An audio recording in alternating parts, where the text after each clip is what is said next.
you were actually homeless during this time, and you did it twice. So what happened? How did you get homeless? I needed $500,000 to start a hair care company. So my partner and I made a deal. You take 30%, I'll take 30%. We have control. That's 60% of the company. And we'll give the 40% to anyone that'll give us and invest, $500,000 with us, $500,000. And we had somebody set up, a fellow named Dick Holthouse from a corporation called Citicorp. He was over working in Europe. He was a friend of mine. He had an investor out of the island of Jersey, which is between England and France. A little, anyways, it's a business island there. So he got to invest the money. So my relationship at the time was not going well at all. So I left whatever money I had, because I had a pretty good job. I quit everything I was doing. Right before I started this company, I was a consultant to companies if you wanted to enter the beauty industry. Okay. That's what I was doing. But I quit everything. Everything I had, I just quit. Because $500,000 is coming in, and this 1980. So anyways, I left the newer car. I took the older car and left the house and a bunch of money for my wife and my daughter. Said it'd be fine for a few months, right? Went down the hill to get the money. Never arrived. A friend of mine ran me down. Dick Holthouse got a hold of him, who got a hold of me and said, JP, call Dick, collect. Pick up the phone, call him, collect. And I did. And he said, worse news, the guy changed his mind. And I said, why did he change his mind? This is the last minute. He goes, well, inflation in the United States, 12.5%, unemployment, 10.5%, interest rate, 17%, and your hostages are still in Iran and haven't been released. You're waiting in line for gas. We don't know about the future of oil and gas, and that has a lot to do with petrochemicals and plastics and everything else. He said, I'm sorry, just changed his mind. So we had zero. And I just had a few bucks in my pocket, a few $100, and that was it. I learned how to live off of $2.50 a day. 99 cents went to the Freeway Cafe for what they call the trucker special. And before 11 o'clock, the lunch crowd, for 99 cents, you got one egg, your choice of one piece of bacon or one sausage. I took the sausage, it was bigger, one piece of toast, and then your choice of orange juice or coffee. And that was my breakfast. And then I learned how to, and those 99 cents, right? And then I learned to, and it's one of these places you walk up, they give it to you, walk outside and you eat it. And then I found a way to be able to eat off of a dinner for like $1, $1.25. And what I did was somebody called El Torito, big restaurant chain, right? Yeah. Anyways, started something called Happy Hour. Virtually no business from 4 to 5:30 in the afternoon. So they started this thing where 99-cent margarita wasn't Patron, but it was a big margarita for 99 cents. Anyway, so 99 cents for the margarita. And it was okay, but what was great was they gave you all these little chicken wings or the salsa, and they would switch up. Well, you get about 2 or 3 bowls of salsa and 20 chicken wings, and you are just full as can be. And my kid, who a friend of mine was helping me watch, would come down with me, and eat at the same time. And it went really well. But after 3 or 4 days, they kind of caught on. And the waitress came over and said, you guys are down and out, aren't you? We said, yeah. And I told her the story. Pretty soon an enchilada would arrive along with our margarita. But I remembered them. And when we started making some money several years later, I was able to afford it. I came back and I tipped everyone in that restaurant the biggest tips they've ever had in their life for helping me out when I needed a helping hand. What were you telling yourself during that time when you have no money, you're living in your car? What were you telling yourself, and how'd you get out of this situation? Well, when you're really down and out, the next thing you should think about is not why you're down and out and how bad things are, because that's yesterday's newspaper. If you do that, you're stuck in the past. You can't change yesterday's newspaper. So what I just did was I just thought ahead of what's the next thing to do tomorrow? What's the next thing after this? Who do I call next? How do I make another sale? That was all in my mind. And I would say the same thing to anyone that's down and out or homeless. You can't change yesterday's newspaper. And what slows most people down is they're stuck in the past. Something happened to them. They got fired.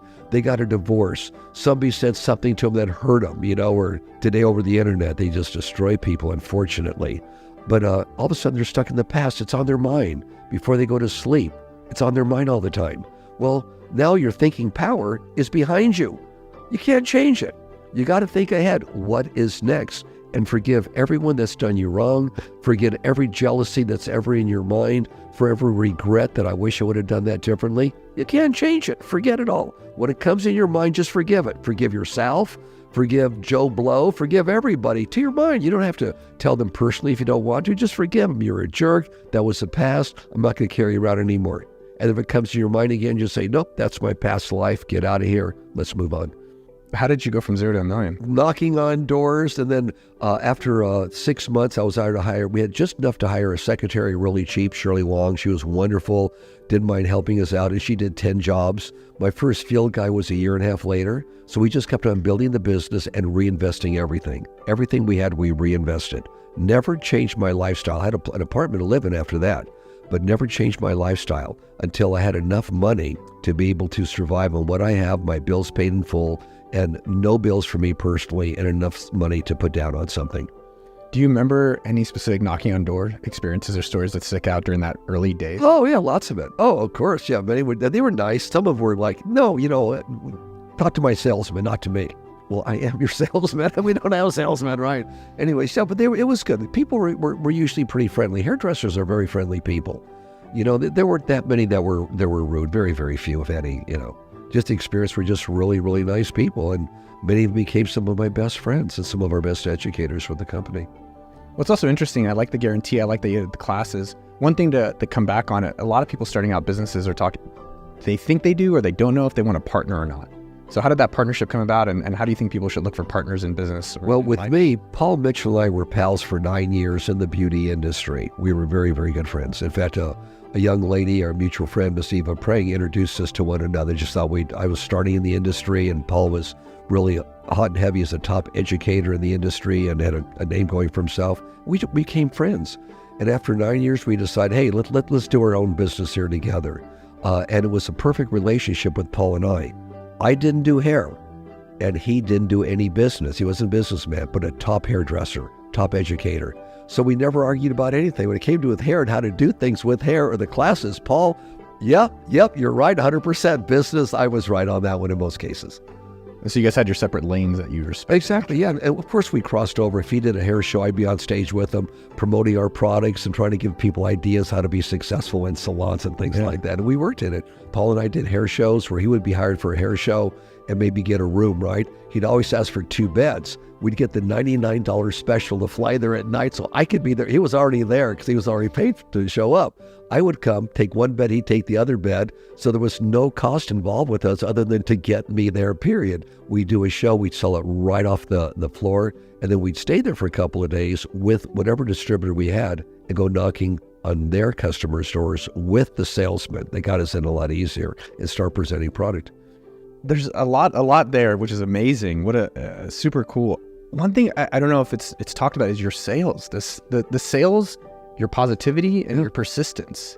I guess I'm trying to think for the other entrepreneurs and people on their business journeys. Like, what would you recommend for them? And this, you're like, hey, I got a discount. You don't like this? I'll do this. And that's the perfect question to ask me, and it's a perfect thing that I'd like to contribute to everybody. Number one, understand that we made a hell of a good product. We made the best product we possibly can. So your product or service has got to be the best. That's number one, okay? You don't want to be in the selling business. You want to be in the reorder business. Most people put something together, they package, can I sell it? Can I sell it?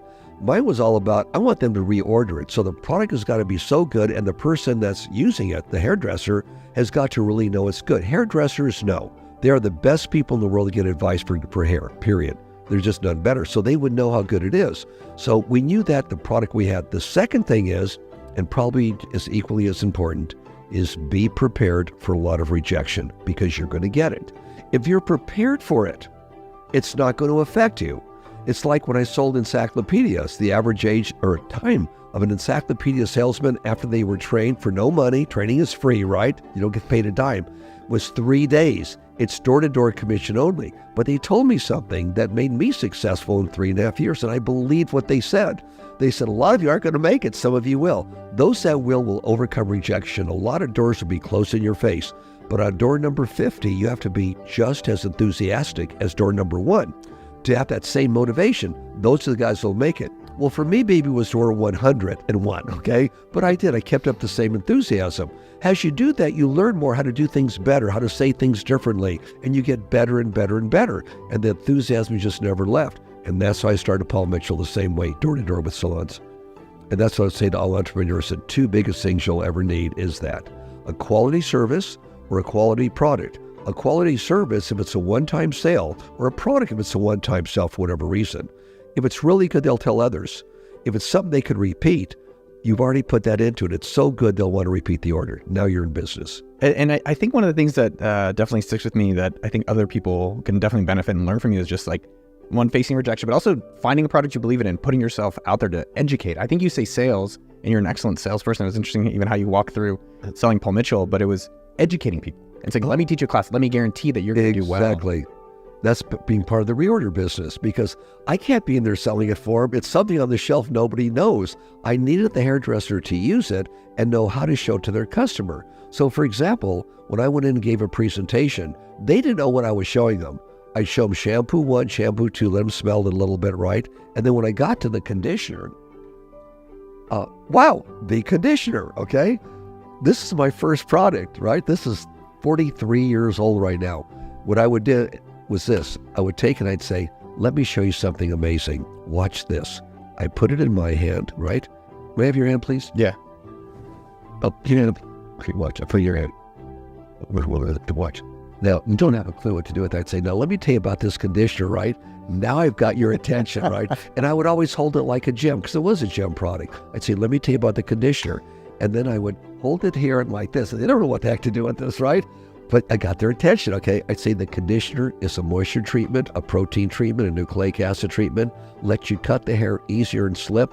And then it's instant. You put it in your hair. It's incredible for your skin, by the way, unbelievable for your skin, especially as a hairdresser with all the chemical things you may be using.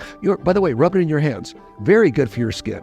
Rub it on in there. Very, very good for your skin. Can I put it on my head? Really, just nice. Yeah, there you go. And all of a sudden they're part of my presentation. So when I would go in there and hold the class, I would explain to the hairdresser, when they're at the back base, and say, on your hair, because it's fine hair, we're going to use shampoo 1. That's what we're going to use on your hair, is shampoo 1, because it's a special shampoo for you. So now the customer thinks the hairdresser really thinks they're special. And then when they're sitting in the chair, get your customer's hair, put a little bit in there and tell them what this does. And at home, they can do the same exact thing, and it's good for your skin. Yeah, it feels so good. Now I've incorporated them into it.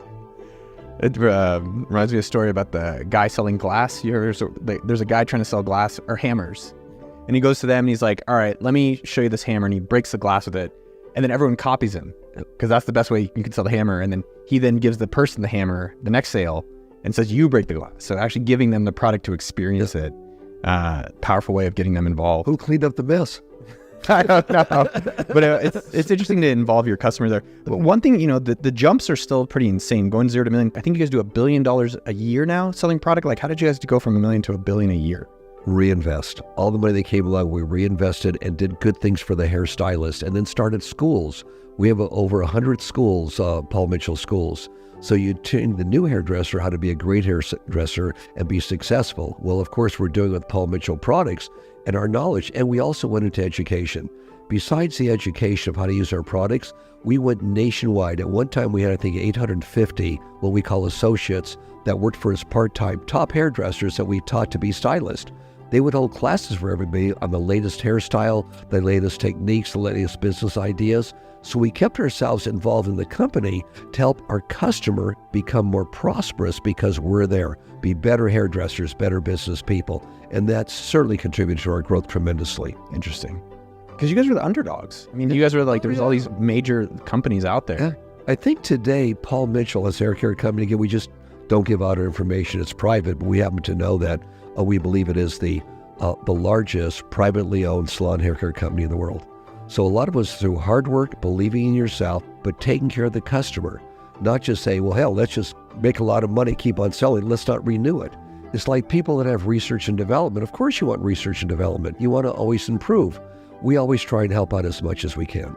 And the company grew quite rapidly. How did that feel for you when you sold for billions of dollars, the highest ever? Oh, it felt great. It felt wonderful. I would not even give out that information, but it was public knowledge. That's the only reason I'm talking about it. Yeah, we saw it was like over $5 billion is what it sold. They valued the company at over $5.1 billion, but that's public knowledge. I think a lot of people are curious, like, okay, you get it billions of dollars, what do you do with it? Oh, happy to answer. Yeah. Well, the first thing that I did was, very first thing, I wrote a check for $50 million that went directly to start the Peace, Love, and Happiness Foundation to help change Austin as well as the rest of the world. That's the first check I wrote, gave back. What regrets do you have? Do you have regrets of working too much? Do you have any regrets around your career? Zero regrets. There's a lot of things in life I would have done differently. We all would have done different things in life differently. But you can't change yesterday's newspaper. And that's something you got to get off your shoulder. All those regrets. God, I wish I didn't say so-and-so to so-and-so. Or I wish I would have done this differently and everything would be changed. You can't change it. And that's why you got to get it off your back. And I didn't know that at the time when I started the business because I was so focused on how am I going to eat? How am I going to get money to pay this bill? And I'm 4 days late. That was my focus. But later on, I learned that you got to get all this stuff off your shoulder. All this stuff's got to get off your shoulder. Then you go forward with no past thoughts at all. We wouldn't be who we are today if it wasn't for the past. You want to be somebody different? You can't change the past, but you can change the future. We had a saying in the 60s, and that was this: today is the first day of the rest of your life. That was our saying, and it is. Today's the first day of the rest of your life. What changes do you want to make?